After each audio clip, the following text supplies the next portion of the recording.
آصف صاحب، اگر ہم تنقید برائے اصلاح کی جانب آئیں تو یقیناً جیسے کہ پروفیسر صاحب کہہ رہے تھے کہ یہ تربیت کے ذریعے آ سکتا ہے کہ کیسے تنقید کرنی ہے، کیا رویہ ہونا چاہیے اور کیوں تنقید کرنی ہے، ذرا اس پر بھی روشنی ڈالیے۔ اس کو ہم اگر اس حوالے سے دیکھتے ہیں نا کہ جس طرح یہ اسپیسیفکلی تربیت کے حوالے سے کہ یہ لوگوں کے بیہیویئرز ہوتے ہیں، تو ہم نا یعنی اگر ایجوکیشنل پوائنٹ آف ویو سے ہم دیکھتے ہیں تو بیہیویئر میں ایک چینج لانا ہے میں نے کلاس میں صحیح، تو اس کا ایک پیراڈائم بڑا زبردست ہوتا ہے کہ جب ہمارے پاس ڈے 1 کلاس میں اسٹوڈنٹ آتے ہیں، لوگوں کا بڑا ہوتا ہے فوراً انٹروڈکشن، میرا کام ہوتا ہے کہ نہیں یہاں سے آج امید دکھانی ہے ان کو، اچھا، بڑے بڑے گولز دکھانے ہیں کہ میرے استاد نے مجھے ایک ہی لیسن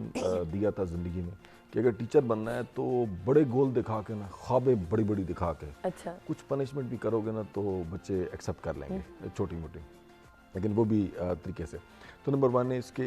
کوئی آپ انہیں امید دکھاتے ہیں، ان کے خواب ہوتے ہیں مطلب اپنے اپنے۔ اب پھر سیکنڈ ہے ان کو الائن کروانا ہوتا ہے، وہ بڑی اچھی سٹوریز کی طرح، جس طرح حضور صلی اللہ علیہ وسلم کے بارے میں پڑھ رہا تھا کہ جب بھی کوئی واقعہ ہو جاتا تھا تو وہ فوراً ممبر پہ، مثلا ایک دفعہ 3 نوجوان آئے امہات المومنین سے ملے، اچھا وہ انہوں نے جو خصوصیات سنی فوراً باہر گیا، انہوں نے ڈیسائیڈ کر لیا، ایک نے کہا جی میں ساری زندگی روزے رکھوں گا، میں ساری زندگی شادی نہیں کروں گا، اور تیسرے نے اسی طرح کا کچھ کہہ دیا۔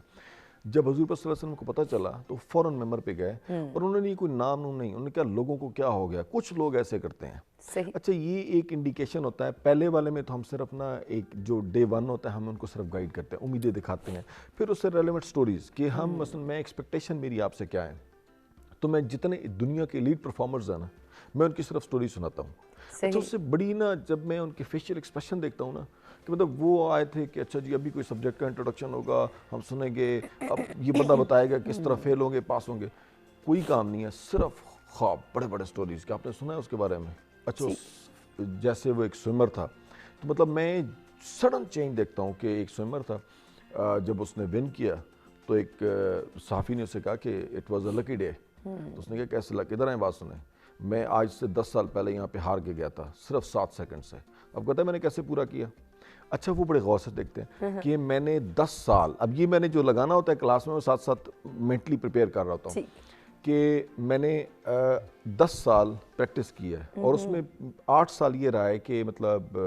تقریباً 10 آورز 12 آورز میں سوئمنگ کرتا رہا ہوں۔ پھر 2-3 سالوں کے بعد مجھے یہ ہوا کہ میری پوری باڈی میں پین ہو گیا، تو میری فزیکل تھراپی ہوتی تھی، تو اس نے کہا کہ یار 10 ایئرز یہ 7 سیکنڈز کا ڈسٹنس تھا جس وجہ سے میں ہارا، اور اس کے لیے 8 to 10 ایئرز میں نے لگائے ہیں، اور آج اچھا بچوں کو جب میں جب دیکھ رہا ہوتا ہوں نا ان کی بالکل فیشل ایکسپریشنز ہی بڑا ڈفرنٹ ہوتا ہے کہ اچھا وہ اپنے کی خوابوں کے ساتھ نا ریلیٹ کر رہے ہوتے ہیں، پھر سٹوریز، پھر اپنے کورس کی طرف، پھر بھی انہیں سٹوریز کے ساتھ یعنی اچھے ماڈل دکھاتے ہیں بچے بڑے، پھر اگر ان کو بتانا بھی ہے تو آپ انہیں ساتھ بلا کے ایک تو اوپن جو ہے نا پوری کلاس کے ساتھ، اچھا پھر یہ ہوتے ہیں لوگوں کی پرسنالٹیز ڈفرینٹ ہوتی ہیں، سیم نہیں ہے، آپ کو نہیں پتا کہ جو سامنے والا بچہ بیٹھا ہوتا ہے تو ایویلویٹر کے لیے بڑا ضروری ہے جو کسی کو ایویلویٹ کر رہا ہے، استاد یا رہنما یا کوئی لیڈر، کہ اس کو ایک سمجھ آنی چاہیے، ایک تو ہوتا ہے نا اپنا پرسپیکٹو کہ مطلب یہ کہ جو میں کہتا ہوں تو یہ بھی لوگوں کے ایکسپیرینس سے نکل کے آتا ہے۔ مثلا کچھ لوگ یہ زندگی میں گزر تو یہ نا یہ زندگی بھٹی میں اتنے مطلب مشکل حالات سے گزر کے آئے ہوتے ہیں نا کہ اب دیکھیں ایسا فادر یا مدر اپنے بچوں کے ساتھ جب گفتگو کر رہا ہوتا ہے نا وہ اندر سے بڑا پیار کر ہوتا ہے لیکن کرخت ہوتا ہے، وجہ یہ ہوتی ہے، اور میں بچوں کے ساتھ اکثر شیئر بھی کرتا ہوں کہ ان کا گیپ کم ہو، وہ یہ ہوتی ہے کہ آپ کے فادر آپ کی مدر آپ سے بہت پیار کرتے ہیں لیکن شاید وہ جس چکی سے پس کے آئے ہیں نا وہ کبھی بھی نہیں چاہتے کہ ہمارے بچے اسی طرح کے، تو وہ آپ سے تھوڑا سا سخت انداز میں کہہ رہے ہوتے ہیں۔ سیکنڈ یہ ہے کہ آپ ایک پہلا امید، پھر دوسری آپ ان کے ساتھ انڈرسٹینڈنگ، جب تک آپ ان کو انڈرسٹینڈ نہیں کریں گے نا کہ ان کی پرسنالٹیز کیا ہیں۔ مثلا کئی بچے میں دیکھتا ہوں جب میں نے سٹارٹ کیا ٹیچنگ کریئر تو اگر سب کے ساتھ ایک ہی آپ ماحول رکھتے ہیں نا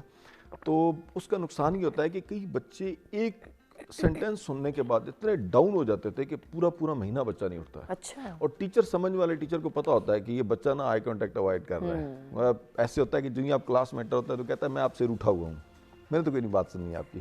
تو یہ بڑا امپورٹنٹ ہے کہ جب ہم اس سے ایویلویٹ، پھر یہ ہوتا ہے کہ ہم ایک پرسنالٹی 100%،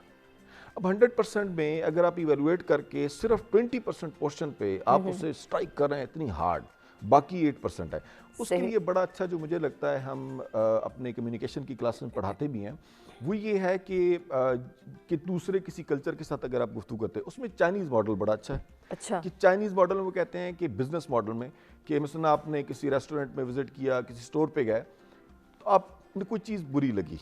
اس کا بیسٹ طریقہ یہ ہے کہ پہلے آپ ان کے پازیٹیو اسپیکٹ کو اپریشیٹ کریں, صحیح, ساتھ ہی آپ نیگیٹیولی شیئر کر دیں. اب دیکھیں ایک انسان ہے, اس کی کتنی اللہ تعالیٰ نے صلاحیتیں رکھی ہیں, خوبیاں ہیں, اور جس وقت آپ اگر مکسچر کے ساتھ کرتے ہیں نا کہ آپ کے اندر یہ اچھا ہے, یہ اچھا ہے, یہ اچھا ہے, اور ساتھ تھوڑا سا یہ پوائنٹ ورک ہے, اب وہ پرسپیکٹیو ہی ڈفرینٹ ہوتا ہے. بجائے اس کے کہ 100% کو آپ نگیٹ کر کے 20% کے اوپر آپ زبردستی چوٹ ماریں, اس کا نقصان ہوگا.